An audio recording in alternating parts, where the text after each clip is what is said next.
Appui à la formation professionnelle, l'économiste mentionne la BAD et le Bénin forme 210 jeunes en génie mécanique et civil. Bonjour et bienvenue dans la revue des titres.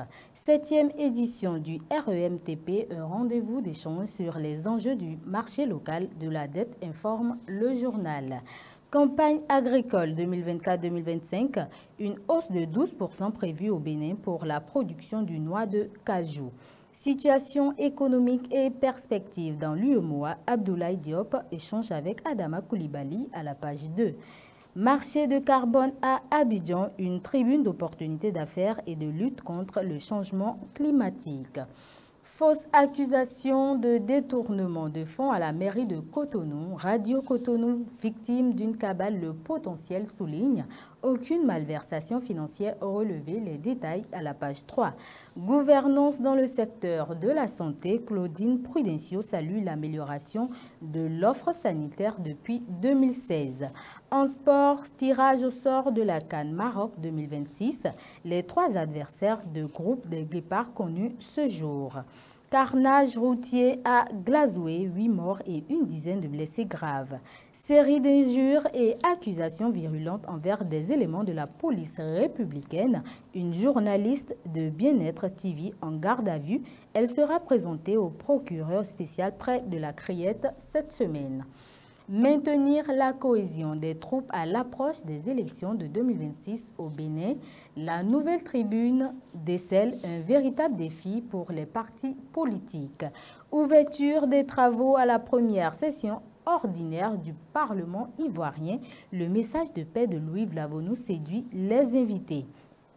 Bénin, le quotidien note à la page 7 de nouvelles nominations dans l'armée après l'attaque du 8 janvier.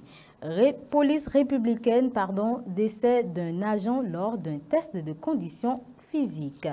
Exposition aux écrans, le danger silencieux qui menace nos enfants.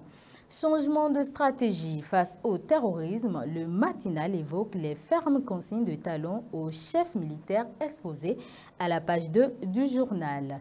Commercialisation des produits pétroliers, des stations-service volent les clients. Épinglées, elles sont sanctionnées par l'ANM. Université agricole KDK, les étudiants entament leur immersion à la ferme d'application. Crise à la mairie d'Adjoou, le procès du maire et de la secrétaire exécutive reporté au 13 mars.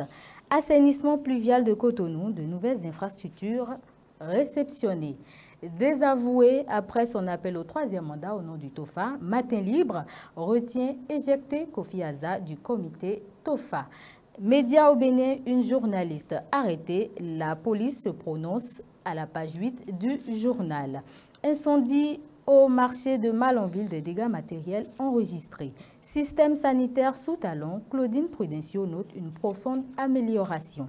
Ligue Pro 2024-2025, JSO relégué en division inférieure. Réforme au sommet de l'État, taxe sur le charbon, l'origine s'exclame l'informateur. Présent ce samedi à une messe à l'église catholique de Vacon à Danhou, Patrice Talon, symbole de la laïcité de l'État. Politique nationale, le BR suspend 2 responsables après Adambi. Procès Boko Omeki, un nouveau rendez-vous judiciaire demain. Nouvelle suspension au BR, Éveil Info ironise. Tout ne semble plus en bloc chez les Républicains. Le contenu à la page 2. Développement local, le Bénin d'Abarotou révèle les ambitions agricoles et ubernes de Cloué-Comé. Dépravation des mœurs, le quotidien préconise la nécessité d'opter pour un uniforme dans les universités.